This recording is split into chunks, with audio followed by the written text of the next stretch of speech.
Very good. So next we have one of our own here who Barry Atnip, who has agreed to talk about his journey, and his journey is one of hope. So please welcome Barry, who I think feels much more comfortable not behind a podium. I'm going to use a microphone. What row? Is that too loud or is that about right? Is that about right? Okay, I'm hearing that's about right. I'm going to use a microphone. Once again, like they said, my name is Barry Atnip, and they brought me in. They brought me in to be the entertainment, so I'll be here all week. Please remember to tip the cocktail waitresses. You're looking for that. You're looking for, aren't you? I know. I met Michael last night. So, I'm obviously just kidding about that. I have Erdhiem-Chester disease, and I thought because of that, I'd come out here to Minnesota, which I've never been to Minnesota before, and I'd talk to you guys for a little bit. First, before I get started on that, I'm gonna say one thing that I'll probably kind of finish with too. But I just want to say, you know, when you at the Taylor Swift concerts, right? Taylor Swift, everyone knows who she is, and she does a concert, and at the end of the concert, there's 30,000 people out there, and she says to all, I love you to all 30,000. Well, we know that's not true. She can't love all those people. That's impossible. So I just want to make sure we're all on the same page with that. So good. I was just thinking about that. So, I have a story to tell you about, and my story is about hope, and it may not all be perfectly true. So all the doctors out there, I'm going to do the best I can, and we'll see how it goes. So it may not all be perfectly true. And oh wait, one more little thing before I get started. This is not for you guys. These videos sometimes end up on the internet, as you guys know, and sometimes my goofy friends or my family see them. And so I figured this would be a good chance to tell them all what they should do. And what they should do if they think this is good is give $20 to the Erdhiem-Chester Global Alliance. That would be a really good idea. Okay, so I wanted to make sure I threw that in there. So, okay, well, now we're back on track, back to the show. Okay, everyone hold on, here we go. I'm going to tell a little story, and they've covered it quite a bit in this, and it's my little story of hope. And I was thinking about what I was going to say, and this is kind of what it's going to be. So back in 1930, Erdhiem-Chester discovered, obviously, I guess, the Erdhiem-Chester disease, and they looked at it and they said, well, I guess this is a really mess. Thing's a real big mess. What do you want to do? And they're like, I don't know. So that was it. 1930, they kind of discovered it. So they saw this big, huge mountain in front of them, and they were like, oh, that's a big mountain. We don't know what to do. Okay, so that's 1930. Telephones were barely a thing. You know, we still had a Great Depression to go through, World War II to go through. And then comes along 1970, another doctor comes along, and he kind of rediscovers it and says, oh, look at this thing. This is a real mess. This histiocytosis stuff. Well, what am I going to do? Well, I guess I need to name it. Well, I'm not going to name it after myself because this thing's a mess. So I'm going to name it after those other two guys, Erdhiem-Chester. So he named it after Erdhiem-Chester. What I wish is that those guys back in the 1930s, I wish their names were like Tom and Brady. That would have made this disease a lot more fun, being, you know, I have Tom Brady disease. I could live with that. That would be okay. I could probably tell my friends that and they'd pay a little bit more attention. So that's back in the 1930s and 1970. And still in the 1970s, when that doctor kind of rediscovered it and named it, it's still just a giant mountain out there waiting to be climbed. And there's no hope. There's no hope. Zero hope. And then about moving forward, then about 15 years ago, Kathy Brewer came along. And Kathy Brewer started doing her thing, and she went through obviously this horrible, horrible situation. And then she decided, you know what I need to do? I need to create some hope. And she started it. She decided we need to create some hope here, and Kathy Brewer started it. And then there's my story. So my story starts in like early 2020. I got a CT scan, And so I get the CT scan. My gut was bothering me. And I do the CT scan literally like that afternoon. The doctor calls me up and he goes, "It looks like you have lymphoma." I'm like, "Oh, that's bad news."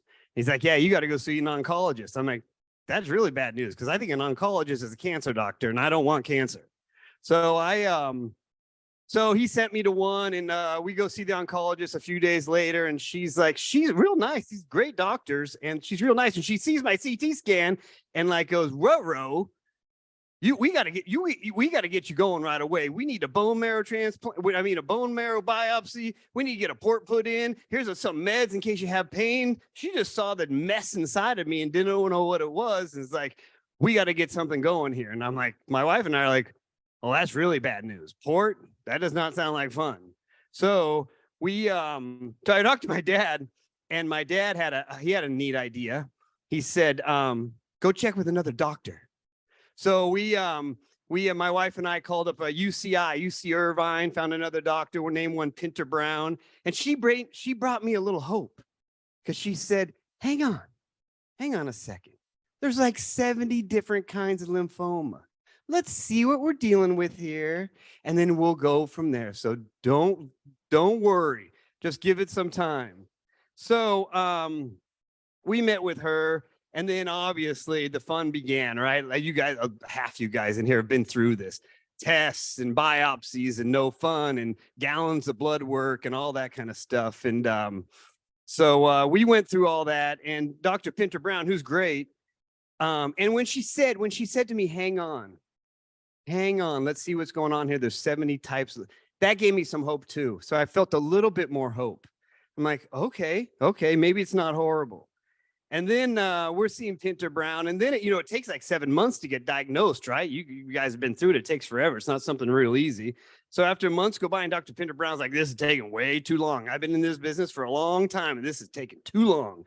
So we finally, about 7 months later or so, in about early January 2021, they diagnosed me with the Erdhiem-Chester disease. So good and bad, right? Now we know what we're dealing with, and if you look up on the internet, it's all bad news. So we looked at that and went, okay, because you look at the internet, like literally right now, if you looked at your phone at the internet, it says you got Erdhiem-Chester disease, you might live 2 to 3 years, have a nice day. So that's not good. So obviously you go through all that emotional stuff that last guy was talking about, right? Whew, so that's no fun. So then we're going through that and we get the diagnosis, and then the diagnosis it's taking a little long. COVID's going on and a little time's going by, a week or two's going by, and things aren't happening super fast. And so we go to Dr. Pinter Brown, like, hey, what would she do? And my wife found out about this doctor named Dr. Diamond in New York City. Dr. Diamond. And she's like, "Barry, we should look into this Dr. Diamond guy." I'm like, I don't know. And no, that's not going to happen. And so they were meeting with Dr. Pinter Brown. Things are kind of going slow because COVID's going on. She's had a hard time getting a treatment plan from the doctor that diagnosed me, who's a great doctor and everything, but there's COVID and all that. So I looked right at Dr. Pinter Brown and I said, "Dr. Pinter Brown, if it was you, would you go?" And she looked right at me and said, "If it was me, I'd go." So from then, my wife and I started planning. She had to bribe me a little bit because New York City is a long ways from little Southern California. So we got an airplane, went out and saw this Dr. Diamond. Obviously, I had no idea who he was or what he was or who he was going to look like, or if he was tall or short, or I didn't have any idea. So we go in and go into the hospital and go into the room, and we meet Dr. Diamond. And a lot of you guys know, he's cool. He is as cool as a cucumber. And for you guys that can go back a few years, he's like Fonzie. I mean, he's that cool. So he sat down with us and started talking to me about what was going on and what could happen, and his plan, and what he thought might work good for me. And guess what I started feeling? A whole bunch of hope. It really changed the game. It went from to a whole bunch of hope. And then he's sitting there and he's like, hang on one second. I'm sending a text. And I'm like, what? Oh, a doctor's appointment. What's going on here? He's like, hang on. He's texting the eye doctor who we're going to go see in an hour and kind of giving her a quick update of what he's thinking of doing and what's going to happen, letting her know that surgery on my eye, it's up to her what needs to get done and the drugs he's going to put me on and what he thinks. And that gave me a lot of hope. This guy has an eye doctor because my eye was driving me bananas, absolutely bananas. And I said, not only is this guy as cool as a cucumber, he's got a lot of connections. So he told us what he was going to do, and he was going to try these meds, and we're going to see how they work out. And they're Taflonar and Mechanist, and obviously I'd never heard of them. And he told us what to do, and said, "Hey, I'm going to put you on this plan, and I think it might do some good." And I'm like, okay. And then we ran off, literally ran, because it was like 5 o'clock at night. We ran off like 10 blocks to Dr. Francis's office, which used to be down the street, and met with her. And she looked at me, did a bunch of tests on me. She knows that I'm going to be taking the Taflonar and the Mechanist. And she did a check on my eye and said, you don't have any nerve damage right now. There's no nerve damage right now. So you know what we're going to do, Barry? We're not doing that procedure tomorrow morning at 7 o'clock in the morning. I'm like, whoa, you can't cancel a procedure the night before. It's now 6 o'clock at night. You can't cancel this procedure. She's like, don't worry. I'm like, no, Dr. Francis, you can't do that. Said, you can't. She goes, I know the doctor. I'll text him and we'll cancel it. I'm like, oh, that gave me some hope. I know I have people that know people and can take care of things. So that's great news. So now I don't have to do a procedure on my eye. I have some drugs I'm going to take. I have 2 doctors that seems really good, and one of them is super cool. And and doctor, I didn't mention this, Dr. Francis, if you ever meet her or you get to see her, she's like an angel from heaven. She's like this tall with blonde hair and has her little accent that's from wherever, and she's an angel. That's all she is. So that's Dr. Francis. So that's my story. That's kind of my story about some of my hope there. And finally, I want to say too, which gave me a lot of hope, is my wife. My wife gave me a lot of hope because I don't know why. She lost a bet. Maybe she had to stick with me or something like that. But she, you know what it is? This is what it is. I got it. She's a sucker for a short guy with Erdhiem-Chester.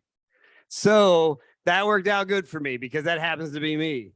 So that's my story. So I have hope now, which I didn't have 3 years ago. I didn't have any hope. I was checking my life insurance, right? That's what a lot of us were doing. So I have hope now. So with that hope, this is what I want to go back to my, I don't know how I was talking. Taylor Swift, she says to the whole audience, I love you. And we all know that's BS. She doesn't.